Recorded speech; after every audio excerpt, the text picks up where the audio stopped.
মুসলিম সমাজ আল্লাহর নবীর সাহাবী একরাম গণেরা সাহাবিয়া সাহাবারা সবাই আল্লাহর ভয়ে ক্রোধন করেছে।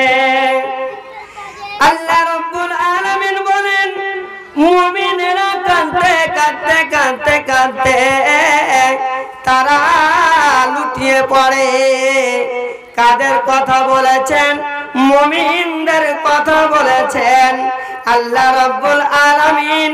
তাই অন্য জায়গায় বলছেন আফামিন হাদাল হাদিসি তা'জাবুন, হে পৃথিবীর মানুষেরা তোমরা কিয়ামতের বিভীষিকাময়ের দিনগুলোকে নিয়ে তোমরা রহস্য করছো।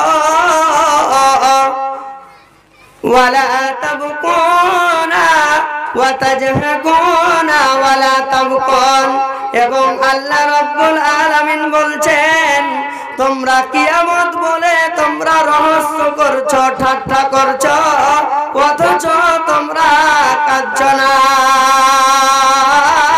ওয়া আনতুম সামিদুন, তোমরা গান বাজনায় মত্ত হয়ে আছো।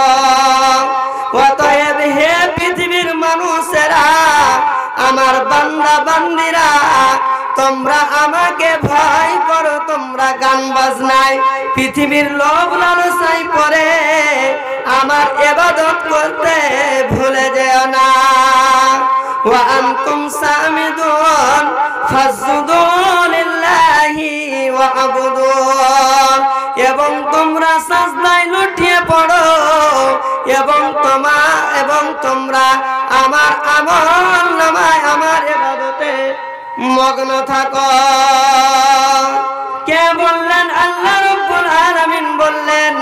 কিন্তু আজকে মুসলিম সমাজ ভাইজান আমার বাপজান আমার, আজকে আমাদের অন্তরে ভয় নাই, আল্লাহর ভয় নাই, কবর বলে ভয় নাই, হাসর বলে ভয় নাই।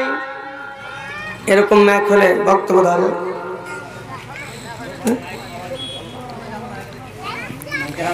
তাহলে যদি আল্লাহর ভয় যারা করেছেন, কারা করেছেন? মুমিনেরা করেছেন। আমরা হলাম মুমিন। ভাইজান আমার অনেক কথা আছে, বৃষ্টি পড়ছে তাই আমি সংক্ষেপে আপনাদেরকে শোনাই। আল্লাহ রাব্বুল আলামিনের নবীর সাহাবা একরামগণ আমাদের মতোই তারা আল্লাহর বান্দা ছিল। তাদের অন্তরে কত ভয় ছিল।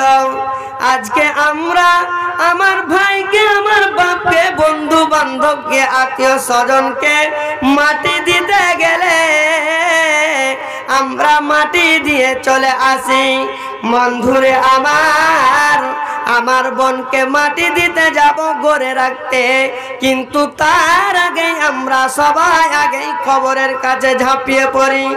আমার কাজ আছে, কর্ম আছে, মনে হচ্ছে আমি কবরে গিয়ে ঢুকে যাব। এইরকম আমাদের অভ্যাস, এইরকম আমাদের আচরণ। কিন্তু বিশ্ব নবীর সাহাবাদের জীবনীটা একবার শুনেন। যেই সাহাবীটা হলো বিশ্ব নবীর ডবল জামাই, মানে দুটো মেয়ের সঙ্গে বিশ্ব নবী হযরতে উসমান গনির বিয়ে দিয়েছিলেন।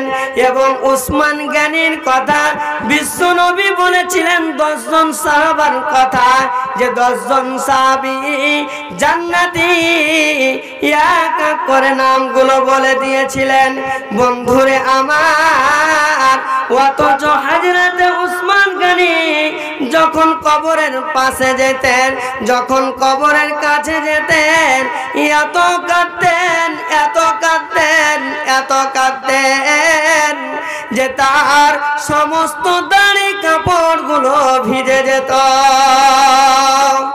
শুধু তাই নাই রে ভাইজান আমার, বাপজান রে আমার, মা বোন আমার, ভালো করে শুনবেন।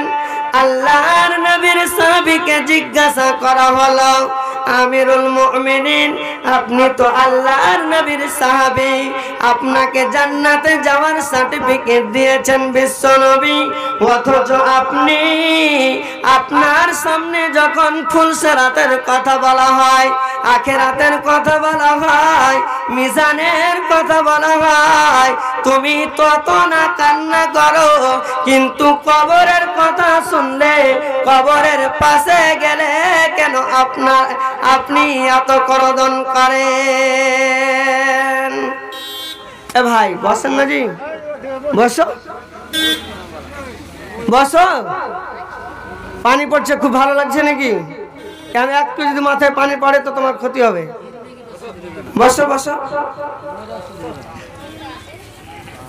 কি করলি তুই ভাবে এসে, মায়া জালে গেলি ফেসে, কি করলি তুই ভাবে এসে, মায়া জালে গেলি ফেসে, পরকালে কি জবাব দিবে রে বন্ধু, পরকালে কি জবাব দেবে?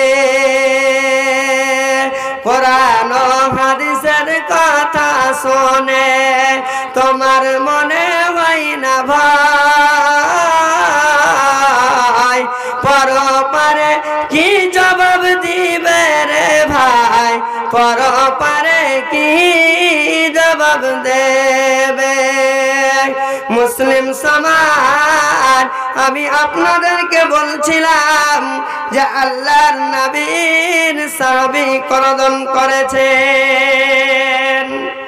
কেমন করদন করেছেন তাকে জিজ্ঞাসা করা হলো, তুমি কবর দেখলে কেন এত কাঁদো? হযরতে ওসমান গনি বলছেন, ও সঙ্গের সাথী রে, বিশ্ব নবী বলেছেন কবরটা হলো প্রথম মঞ্জিল, কবরে তিনখানা প্রশ্ন করা হবে, যেই কবরে কেউ থাকবে না, তিন থেকে চারখানা প্রশ্ন করা হবে। যদি কবরে যদি ওই প্রশ্নের উত্তর দিয়ে দিতে পারি, প্রত্যেকটা জায়গায় মানুষ পাস হয়ে যাবে। আর যদি কবরে ফেসে যায়, সে আখিরাতে ফেসে যাবে, ফুলসেরাতে ফেসে যাবে, হিসাবের দিন ফেসে যাবে। তাই আমি কবর দেখলে এত কান্না করি, এত কান্না করি যে আমার অন্তর ফেটে যায়, আমি আমার চোখের পানি ধরে রাখতে পারি না। জি, ওর মতোই আমরা, যেই কোরআন ও হাদিস বিশ্ব নবী বলে গেছেন তার মতোই আমরা, তারই সেই নবীর আমরা উম্মত। তারাও কোরআনের বাণী শুনেছেন ভাইজান, বন্ধুরে আমার, এবং আমরাও শুনছি, কিন্তু আজকে আমাদের অন্তরে জায়গা হয় না। আজকে আমাদের ভয় নেই, কবর বলে ভয় নাই, পরকাল বলে ভয় নাই, আখিরাত বলে ভয় নাই। তাই আজকে আমরা এই জালসার মাহফিল ছেড়ে দোকানপাটে আড্ডাবাজি করছি। মা বোনেরা এখন পর্যন্ত তারা এই মাহফিলে এসে উপস্থিত হতে পারেনি কেন? তাদের ভয়, আল্লাহর ভয় ভীত আমাদের ভিতরে নেই। আর একজন সাহাবীর আপনাকে ঘটনা শোনাই। সাহাবীটার নাম হলো আব্দুল্লাহ ইবনে রাওহা। আব্দুল্লাহ ইবনে রাওহা আল্লাহর নবীর একজন সাহাবী। এই হযরতে আব্দুল্লাহ ইবনে রাওহা বাড়ি চলে গেছেন, আর বাড়িতে একটা ঘরের মধ্যে শুয়ে আছেন।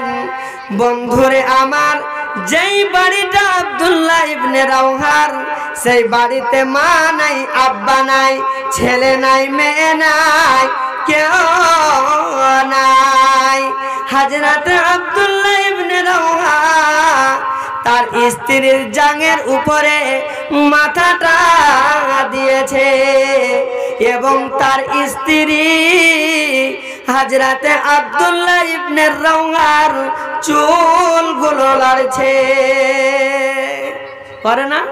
আমরাও আমাদের স্ত্রীর ভালো লাগে স্ত্রীর জাঙের উপরে, পায়ের উপরে মাথা রেখে থাকি, এবং সেই স্ত্রীরা মাথার চুলগুলো লাড়ে, অবশ্যই ভালো লাগে। মুসলিম